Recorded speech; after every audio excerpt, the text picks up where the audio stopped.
ప్రశ్నిస్తే చంపేస్తారా, ఇల్లు ధ్వంసం చేస్తారా, ఆస్తులు ధ్వంసం చేస్తారా?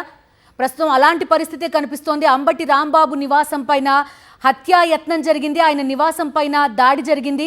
ఆయన్ని అంతమొందించే లక్ష్యంతో టీడీపీ గూండాలు ఆయన ఇంటిపైన దాడికి తెగబడ్డాయి. టీడీపీ ఎమ్మెల్యే స్వయంగా మేము దాడి చేయడానికే వచ్చామని ఉదయం పథకం ప్రకారం పెద్ద ఎత్తున జన సమీకరణ చేసి మరి దండెత్తి మరి అంబటి రాంబాబు నివాసం పైన దాడికి తెగబడ్డారు టీడీపీ గుండాలు. ఆయన ఇల్లు మొత్తం కూడా పూర్తిగా ధ్వంసం చేసిన పరిస్థితి. మహిళలను ముందు పెట్టి ఈ దాడి చేసినట్టుగా కూడా తెలుస్తోంది. మనతో పాటు మాట్లాడడానికి కాసు మహేష్ రెడ్డి గారు అందుబాటులో ఉన్నారు. మాట్లాడదాం. నమస్తే మహేష్ రెడ్డి గారు. చూస్తున్నాం అంబటి రాంబాబు గారిని అంతమొందించే ఒక ప్రయత్నం, ప్రశ్నిస్తే చంపేస్తారని ఒక ప్రశ్న వైఎస్ఆర్సీపీ శ్రేణుల నుంచి వస్తోంది. మీరేమంటారు? ఏం జరుగుతోంది? మీరేమన్నా ఆయన్ని కాంటాక్ట్ చేసే ప్రయత్నం చేశారా? అమ్మ, ప్రశ్నిస్తే చంపేస్తారా అంటే అదే కదా జరిగింది. గతంలో చంద్రబాబు నాయుడు గారి దగ్గరుండే కదా, ప్రశ్నించినందుకే కదా వంగవీటి మోహన్ రంగా గారిని విజయవాడ నడిబొడ్లో చంపించింది ఆ రోజున. ఈ రోజున మళ్ళీ ప్రశ్నిస్తున్నాడు కాబట్టి రాంబాబు గారి మీద చంపాలి. అసలు ఈ రోజు జరిగిన ఇన్సిడెంట్ ఏంటమ్మా? అసలు ఫ్లెక్సీలు ఎందుకు వేస్తారు? జగన్మోహన్ రెడ్డి గారు ఎవరి నాయకుడి ఫ్లెక్సీలు వాళ్ళు వేసుకుంటారు, ఎవరి పార్టీ వాళ్ళు వేసుకుంటారు. ఇది సర్వసాధారణం గత 10-15 సంవత్సరాల నుంచి. తెలుగుదేశం వాళ్ళు జగన్మోహన్ రెడ్డి గారి ఫ్లెక్సీలు ఏంటి?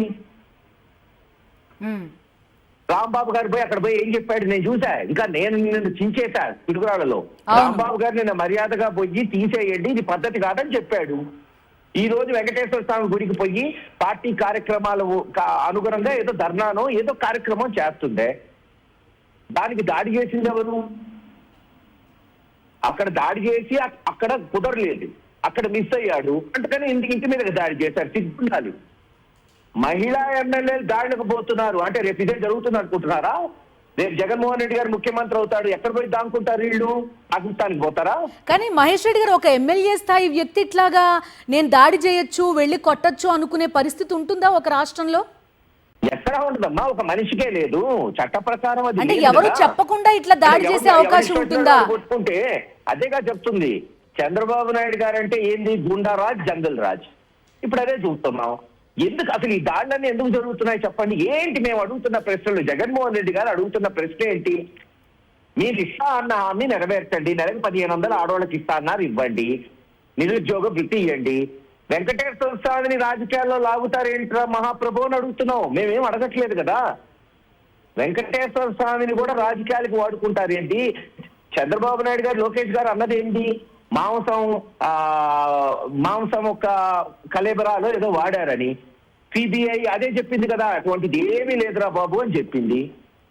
దానికి ఫ్లెక్సీ వేయటం ఎందుకు అంటే ఏంటంటే నేను చెప్పిందే నిజం కావాలి. అసలు దేవాతి దేవుడు వెంకటేశ్వర స్వామిని లాగటం ఏంది రాజకీయాల్లోకి? ఇంతకన్నా చిల్లరోళ్ళు ఎవరన్నా ఉంటారా? రైట్ అండి. గారిని అంతమందించడానికి ప్రయత్నం చేస్తున్నారు. పాపం ఎలా ఉన్నాడో తెలియదు, ఫోన్లో దొరకట్లేదు, మరి పరిస్థితి అర్థం కావట్లేదు కదా. అవును. రైట్ మహేష్ రెడ్డి గారు, థ్యాంక్ యూ ఫోన్ లైన్లోకి అందుబాటులోకి వచ్చినందుకు.